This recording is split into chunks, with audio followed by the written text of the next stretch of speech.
கடவுளோர் TV நேயர்கள் அனைவருக்கும் அநேக நமஸ்காரங்கள். சக்தி ஜோதிட குழுவின் சார்பாக குரோதி வருஷம் ஆவணி மாத பலன்களை பற்றி பார்ப்பதற்காக வந்திருக்கின்றோம். அடியேன் சக்தி சோமையாகிய நானும் ஐயா டாக்டர் ஹரிஹர சர்மா ஐயா அவர்களும் டாக்டர் கே.எஸ். ஐயங்கார் அவர்களும் வந்திருக்கின்றோம். இந்த ஆவணி மாதங்கிறது 17/8/2024 முதல் 16/9/2024 வரைக்கும் உள்ள காலகட்டத்துக்கு உண்டானது. அதுக்குண்டான கிரக நிலைகளும் அந்த மாதத்தில் உள்ள விசேஷ நாட்களையும் ஐயா டாக்டர் ஹரிஹர சர்மா ஐயா சொல்லுவாங்க. அனைவருக்கும் ஹரிஹர சர்மாவின் பணிவான நமஸ்காரங்கள். நாம் ஒவ்வொரு மாதமும் மாத பலன்கள் பார்க்குறோம், அதே போல் வருஷ பலன்கள் பார்க்குறோம், அதே போல் கிரக பயிற்சிகள் பார்க்குறோம். ஆங்கில வருஷமும் பார்க்குறோம், தமிழ் வருஷமும் பார்க்குறோம். அதை தவிர மெல்ல செல்லும் கிரகங்கள், விரைவாக செல்லும் கிரகங்கள், சனி பயிற்சி பலன்கள் பார்க்குறோம், ராகு கேது பயிற்சி பலன் பார்க்குறோம், குரு பயிற்சி பலன் பார்க்குறோம். இப்போ கடந்த காலகட்டங்களில் கூட சனி வக்ர பலன்கள் பார்த்தோம். அப்போ இப்போ நாம் பார்க்க போகிறது ஆவணி மாத பலன்கள். அது என்ன சாமி, ஆவணி மாதத்தில் விசேஷம், ஆடி போனால் ஆவணி வந்தால் நல்லது நடக்கும் அப்படின்றது நம்மளுடைய ஜோதிட சாஸ்திரத்தில் உள்ள வழக்கு மொழி. அது என்ன அப்படின்னாக்க, ஆடி மாதத்தில் 18ஆம் பெருக்கு அப்படின்னு வரக்கூடிய காலகட்டங்களில் நம்மளுடைய உற்றார்கள், உறவினர்கள், சொந்தக்காரங்க, அதே போல் மாமன், மைத்திரன், அத்தை பொண்ணுங்கள்லாம் வரக்கூடிய காலகட்டங்கள். ஒரு தீர்த்த நதிக்கரையோரம், அதாவது புண்ணிய கஷேத்திரம், காவேரி, கங்கா, யமுனா, இது மாதிரி இந்த கஷேத்திரங்களில் இவங்கள்லாம் சந்திக்கும் பொழுது, ஒருத்தருக்கு ஒருத்தர் பார்த்து கொள்ளும் பொழுது திருமணத்திற்கு உண்டான காலகட்டங்கள் அந்த நாள்லேருந்தே தொடங்குது. அதே என்ன சாமி, ஆடியில் கல்யாணம் பண்ண மாட்டாங்களே? ஆடியில் கல்யாணம் பண்ண வேண்டிய தேவையில்லை. நேருக்கு நேருக்கு ஒரு பொது இடத்துல பார்த்து பேசக்கூடிய வாய்ப்பை கொடுக்கறது இந்த ஆடிப்பெருக்கு என்ற 18ஆம் பெருக்கு. இதில் எல்லாரும் பார்த்து பேசி வச்சுட்டு ஆவணி பிறந்த விட்டு நம்ம திருமணத்திற்கு உண்டான வேலையை, நிச்சயதார்த்தத்துக்கு உண்டான வேலையை பார்க்கலாம் அப்படின்னு தொடங்கக்கூடிய காலகட்டங்கள் ஆவணி. ஆவணி வந்தாலே திருமண நாட்கள் தொடங்க ஆரம்பிச்சிடும், மண்டபங்கள், முகூர்த்தங்கள் எல்லாமே வர ஆரம்பிச்சிடும். அப்படி பார்க்கும்பொழுது இந்த ஆவணி மாதத்தில் என்னென்ன விசேஷ தினங்கள் வருது அப்படின்னு பார்ப்போமா? ஆவணியில் பொறுத்தளவுக்கு பிறக்கிறது 19/8, ஆவணி பிறக்கிறது 17/8/2024. உயர்ந்த கிழமையான சனிக்கிழமையில் உயர்ந்த நட்சத்திரமான பூராட நட்சத்திரத்தில் இந்த ஆவணி மாதம் பிறக்குது. இது எது வரையிலும் இருக்குது அப்படின்னு பார்த்தோம்னாக்க 16/9/2024 வரலும் இருக்குது. இதில் விசேஷ தினங்கள் அப்படின்னு பார்க்கும்பொழுது ஆவணி பிறந்த 2வது நாளே ருக் யஜுர் உபகர்மா. அது என்ன ருக் யஜுர் உபகர்மா? வேதங்களில் ருக்வேதம், யஜுர்வேதம், சாமவேதம், அதர்வண வேதம் அப்படின்னு 4 வேதங்கள் இருக்குது. இதை பொறுத்தளவுக்கு இந்த பிராமண சமுதாயத்தை சேர்ந்தவங்க பூணூல் மாற்றி கொள்ளக்கூடிய காலகட்டங்கள். இந்த நம்மளுடைய சமுதாயத்திலே பொறுத்தளவுக்கு ஆண்களுக்கு அப்படின்னு ஒரு பண்டிகை உண்டு அப்படின்னாக்க இந்த உபகர்மா தான். அதுலேயும் பார்த்தோம்னாக்க ருக்வேதத்தை சார்ந்தவங்களுக்கு பூணல் மாற்றி கொள்ளக்கூடிய காலம், எஜுர்வேதத்தை சார்ந்தவங்களுக்கு பூணல் மாற்றி கொள்ளக்கூடிய காலம். சரி, அதுக்கு அடுத்தது பார்த்தோம்னாக்க 22/8/2024 ஸ்ரீ மகா சங்கடகர சதுர்த்தி. இதை தவிர நம்ம ரொம்ப நாளாக ஒருத்தவங்க நினச்சிக்கிட்டு இருப்போம், ஏதாவது ஒரு காணி நிலமாவது வாங்கணும், வாடகை வீட்டிலே கஷ்டப்பட்டுட்டு இருக்கிறோமே அப்படின்னு நினச்சிக்கிட்டு இருக்கவங்களுக்கு வாஸ்து பூஜை போடக்கூடிய நாள் அப்படின்றது 22/8/2024. அதுவும் டைம் பர்டிகுலராக சொல்கிறேன். இந்த டயத்தில் பண்ணினோம் அப்படின்னாக்க வீடு கட்டுறதுல எந்த விதமான தடையும் தாமதமும் வராது. ஏன்னு கேட்டிங்கன்னா, ஒரு சில பேர் நேரம் சரியில்லாமல் ஆரம்பித்தாச்சு அப்படின்னாக்க அந்த வீடு இழுத்துக்கிட்டே போகும். அப்போ பண்ண வேண்டிய நேரம் அப்படின்றது மத்தியானம் 2:31 மத்தியானம் 4:01. என்ன சாமி, அதில் ராகுகாலம், யமகண்டம், குளிகம் வந்தால் பார்க்கணுமா? பார்க்க வேண்டிய தேவையில்லை. வாஸ்து புருஷன் நித்திரை விடுற நேரத்தில் அது என்ன நாளாக இருந்தாலும் சரி, அது அஷ்டமி, நவமி, பிரதம, கரிநாள், ராகுகாலம், யமகண்டம், குளிகை இதெல்லாம் கவலைப்பட வேண்டிய தேவையில்லை. அந்த டயத்தில் வாஸ்து நித்திரை விடுற நாள் வீட்டுக்குண்டான மனை பூஜை போடும் பொழுது வீட்டுக்குண்டான அத்தனை தடங்கல்களும் கேட்ட இடத்துல பணம் கிடைக்கும், கேட்ட இடத்துல லோன் கிடைக்கும், கரெக்டாக வேலை முடியும். அடுத்தது பார்த்தோம் அப்படின்னாக்க 5/9/2024. இந்த 5/9/2024 அப்படின்றது சாமவேதத்தில் உள்ளவங்க உபகர்மா, அதாவது பூணல் மாற்றி கொள்ளக்கூடிய காலகட்டங்கள். இதை தவிர 7, 9 விநாயகர் சதுர்த்தி நம்மளோட பொறுத்தளவுக்கு தேசத்தை ஒருங்கிணைக்கிறதுக்காக பாலகங்காதர திலகர் அவர்கள் கொண்டு வந்தது விநாயகர் சதுர்த்தி. எப்படின்னு கேட்டிங்கன்னாக்க வீட்டில் ஒரு நாள் வைப்பாங்க. ஆனால் அந்த பொறுத்தளவுக்கு அந்த ஊரில் உள்ளவங்க எல்லாரும் கூடி ஒவ்வொரு தெருமுனைகளையும் விநாயகர் வச்சு விநாயகர் வழிபாடு பண்ணும்பொழுது அந்த மக்களை ஒருங்கிணைக்கக்கூடிய ஃபங்க்ஷனாக கொண்டு வந்தது பாலகங்காதர திலகனால் கொண்டு வந்த விநாயகர் சதுர்த்தி. அது வர்றது 7/9/2024. அதுக்கு அடுத்தது பார்த்தோம்னாக்க 12/9/2024 ஆவணி மாத மூலம். அது ஆவணி மூலம் அப்படின்னாக்க என்ன அப்படின்னாக்க எம்பெருமான் சிவபெருமான் வந்து பரிய நெறியாக்கிறது, நெறிய பரியாக்கக்கூடிய நிகழ்வு நிகழ்ந்த காலகட்டம் அப்படின்றது இந்த ஆவணி மூலம். அதுக்கு அடுத்தது பார்த்தோம்னாக்க 15/9/2024 நம்மளோட சகோதரர்களான கேரள மாநிலத்தை சேர்ந்த மக்கள் அத்தனை மக்களும் கொண்டாடக்கூடியது. அது எந்த மக்களாக இருந்தாலும், அது கிறிஸ்தவர்களாக இருந்தாலும் சரி, முஸ்லீமாக இருந்தாலும் சரி, இந்துக்களாக இருந்தாலும் கொண்டாடக்கூடியது பொன் ஓணம் பண்டிகை. இது வந்து கேரள கவர்மெண்ட்னாலேயே கொண்டாடப்படுகிறது. இதில் என்ன அப்படின்னாக்க வாமனருடைய ஜெயந்தியும் அன்றைக்கே வருது. அப்படி பார்க்கும்பொழுது இந்த காலகட்டங்களில் இத்தனை விசேஷ தினங்களும் வருது. சரி, அதுக்கு அடுத்தது நம்ம பிறக்குது, ஆவணி பிறக்குது 17/8/2024 அன்னைக்கு கோல்சாரம் அப்படின்னா என்ன அப்படின்னா அன்னைக்கு என்னென்ன கிரகங்கள் எந்தெந்த இடத்துல இருக்காங்கன்னு பார்ப்போமா. பிரகஸ்பதியான குரு பகவான் ரிஷபத்தில் இருக்கார், கூட செவ்வாயும் இருக்கார். கர்க்கடகத்தில் புத பகவான் இருக்கார். அடுத்தது சிம்மத்தில் ஆட்சி பெற்ற சூரிய பகவானும் சுக்கிர பகவானும் இருக்கார். அதுக்கு அடுத்தது கன்னி ராசியில் கேது பகவான் இருக்கார்.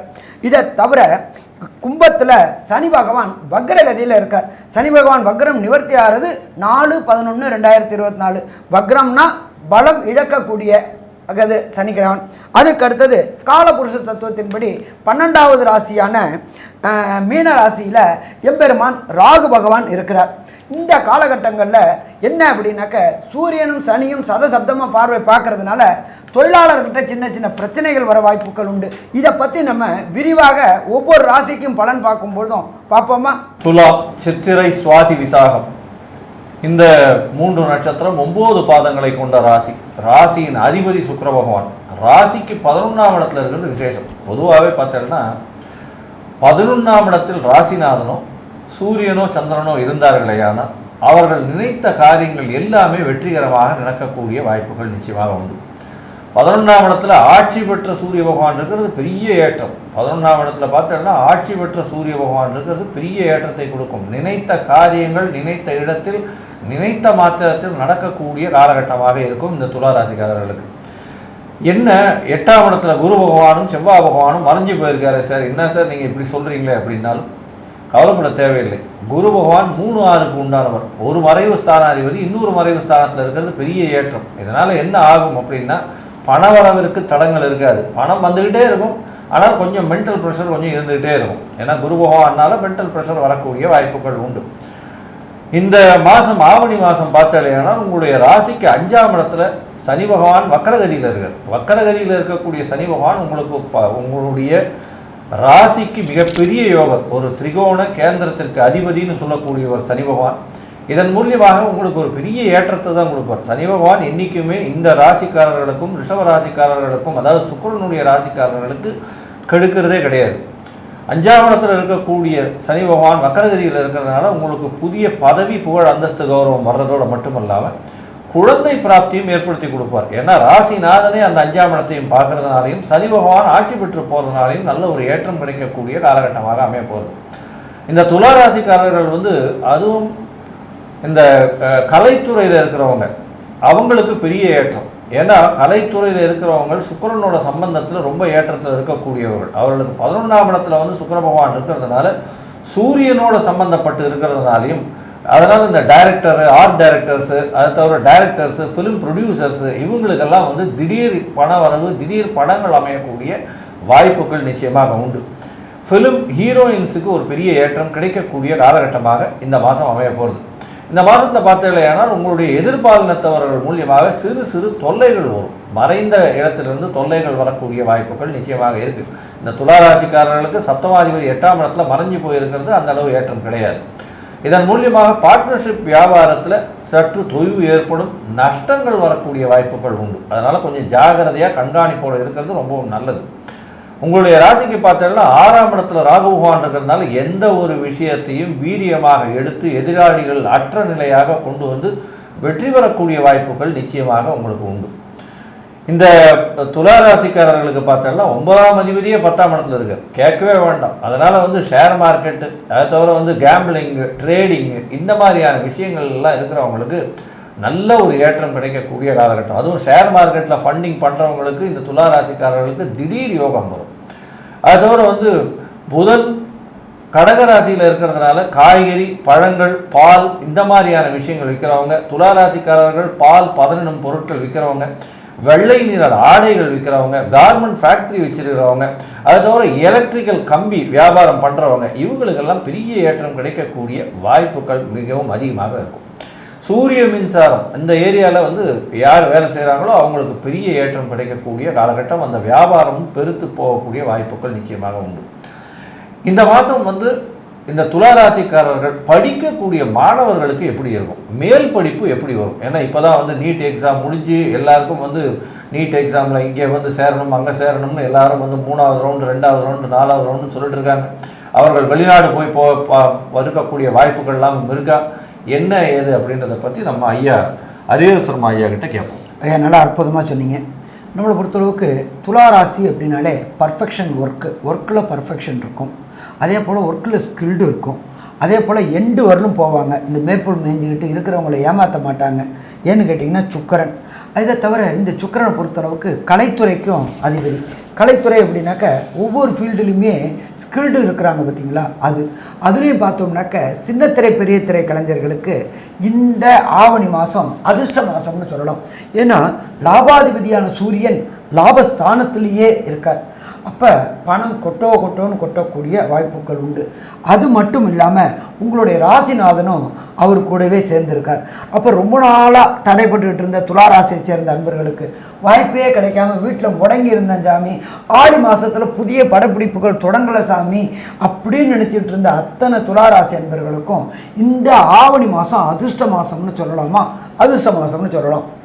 இதை தவிர அந்த துளாராசிக்கு 5ஆம் இடத்துல 5ஆம் இடத்து அதிபதியான சனி பகவானே வக்ரம் பெற்றிருக்கார். இந்த துளாராசியை சேர்ந்த அன்பர்கள் நீண்ட நாட்களாக குலதெய்வ வழிபாடு செய்யணும்.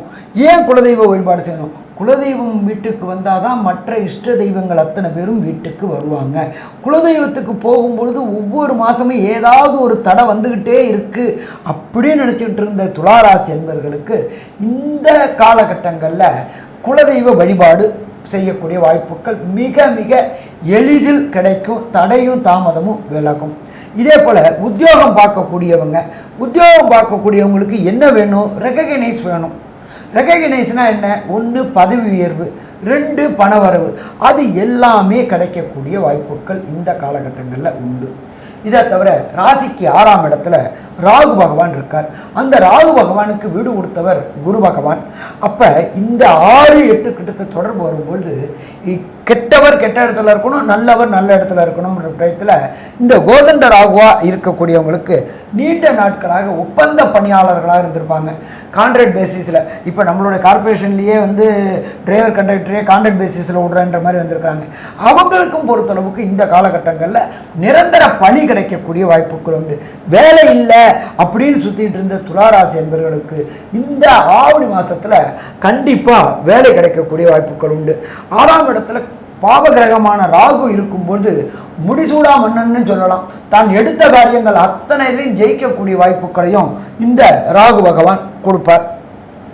இதை தவிர உங்களுக்கு ராசிக்கு 9 கூடிய புதன் 10ல் வரார். 10ல் வரும்பொழுது கண்டிப்பாக பட்டய கணக்கர்களுக்கு இந்த சிஏ எக்ஸாம் எழுதக்கூடிய குழந்தைகள் துளாராசியை சேர்ந்தவங்களுக்கு மோஸ்ட் ப்ராபப்லி இந்த நவம்பர் மாதத்தில் பட்டய கணக்கர்கள் வருவாங்க, எக்ஸாம் வரும். அதை எழுதக்கூடிய அத்தனை குழந்தைகளுக்கும் எதிர்பார்த்ததோட அக்ரிகேட் மார்க்கோட நல்ல பாஸ் பண்ணக்கூடிய வாய்ப்புகளும் உண்டு. இதை தவிர NEET, IIT, JEE, PhD, IAS, IPS இந்த மாதிரி மேற்படிப்பு படிக்கக்கூடிய அத்தனை துளாராசி அன்பர் குழந்தைகளுக்கும் கண்டிப்பாக வெற்றி கிடைக்கும். இதை தவிர 6ஆம் இடத்துல ராகு இருக்கிறதுனால வெளியூர் வெளிமாநிலம் வெளிநாடு சென்று படிக்கணும்னு நினைக்கக்கூடிய துளாராசி குழந்தைகளுக்கு அந்த நாட்டுக்கு உண்டான விசா மற்றும் பிஆர் மற்றும் கிரீன் கார்டு அத்தனையும் கிடைக்கக்கூடிய வாய்ப்புகள் உண்டு. அப்போ பயப்பட வேண்டிய அவசியம் இல்லை.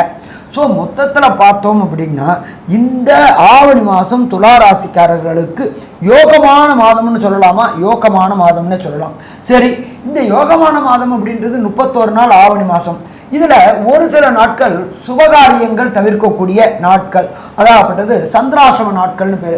அந்த சந்திராசிரம நாட்கள் உங்களுடைய ராசிக்கு என்னென்னைக்கு வருது அப்படின்றத விரிவாகவும் விளக்கமாகவும் சொல்லுவாங்க. இதை தவிர ஒரு சில பேருக்கு தொட்ட காரியங்கள் எல்லாமே தடை ஏற்பட்டுக்கிட்டு இருக்கு. அப்போ அந்த தடையை விளக்குறதுக்கு எந்த தெய்வத்தை வணங்கினா அந்த தடைகள் விலகும். ஒரு சில பேருக்கு திருமண தடைகள் இருக்கும், ஒரு சில பேருக்கு தொழில் தடைகள் இருக்கும்.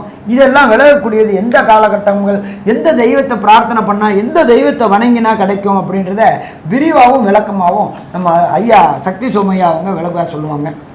ரொம்ப அற்புதமாக தெளிவாக விவரமாக 2 பேருமே சொல்லிட்டீங்க.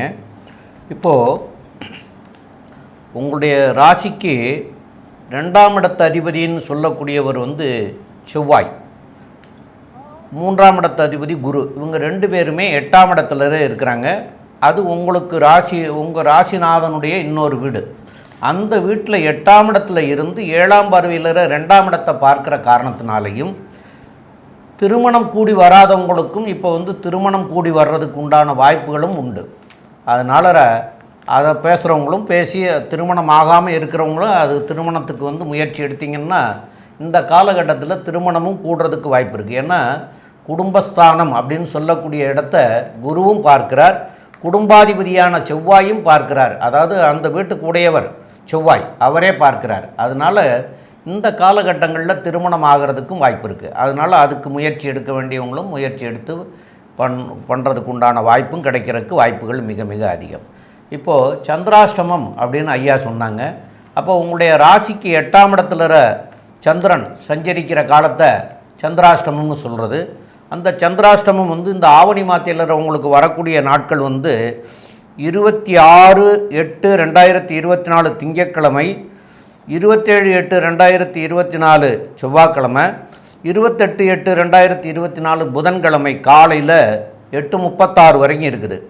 அப்போது இந்த 2.25 நாட்களை நீங்கள் சந்திராஷ்டம தினங்களுக்கு தவிர்க்க வேண்டிய விவரங்கள் என்னென்னு கேட்டிங்கன்னா, புதிய முயற்சிகள் எதுவும் செய்ய வேண்டாம், புதிதாக எதுவும் செய்ய வேண்டாம்.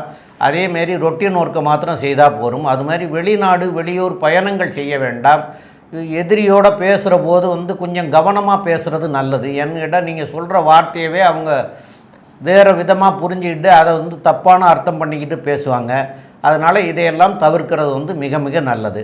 மேலும் இந்த மாதத்தில் உங்களுக்கு போய் வணங்க வேண்டிய தெய்வங்கள் அப்படின்னு பார்க்குற போது திருப்பரங்குன்றம் போயிட்டு வரலாம். அந்த திருப்பரங்குன்றத்தில் அவர் வள்ளி தெய்வானையோட திருமண கோலத்தில் இருக்கக்கூடிய காட்சி கிடைக்கும்.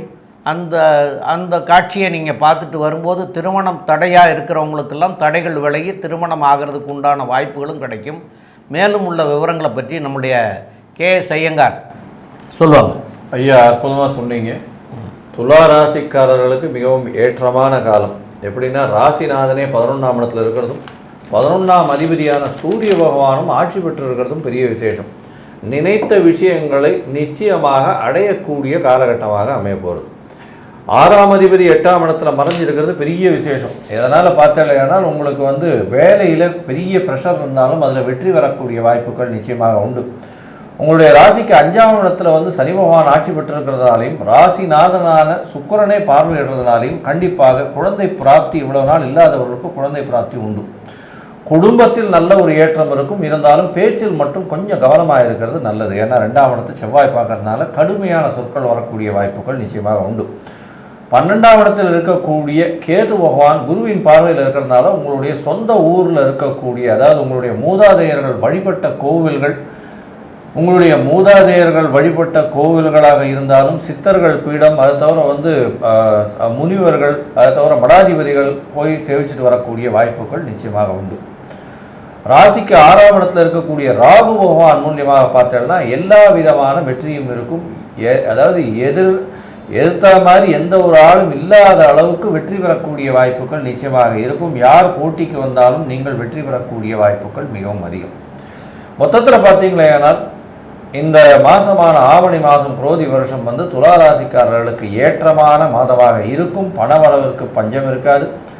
இருந்தாலும் உடல் உழைப்பு கொஞ்சம் அதிகமாக இருக்கக்கூடிய காலகட்டமாக இருக்கும். ஏன்னா சுக்கிர பகவான் 12ஆம் இடத்துல நீச்சப்பட்டு போகக்கூடிய காலம் வரும். ஒரு 10 நாளில், அதாவது 28/8/2024 சுக்கிர பகவான் 12ஆம் இடத்துல போயிடுவார். அதனால் மனசுக்குள்ள ஒரு பயம் வரக்கூடிய வாய்ப்புகள் உண்டு. நம்ம இதில் ஏதாவது தோற்றுருவோமோ, நம்மளுக்கு ஏதாவது ஆயிடுமோ அப்படின்ற மாதிரி சின்ன சின்ன மன கிளேசங்கள் வரும். இருந்தாலும் அந்த மனக்லேசங்கள் எல்லாவற்றிலும் வெற்றி பெறக்கூடிய வாய்ப்பு உண்டு, குரு பகவானுடைய பார்வை இருக்கிறதுனால அப்படின்றத சொல்லி இந்த துளாராசிக்காரர்களுக்கு ஏற்றமான மாதமாக இருக்கும் அப்படின்னு இந்த சக்தி ஜோதிட குழு சொல்லுது. நன்றி, நமஸ்காரம். கடவுள் அருள் டிவியை பார்த்தமைக்கு நன்றிகள். மேலும் இது போன்ற தகவல்களை தெரிந்து கொள்ள கடவுள் அருள் டிவியை சப்ஸ்கிரைப் செய்யுங்கள். மறக்காமல் பெல் ஐக்கானை கிளிக் செய்யுங்கள்.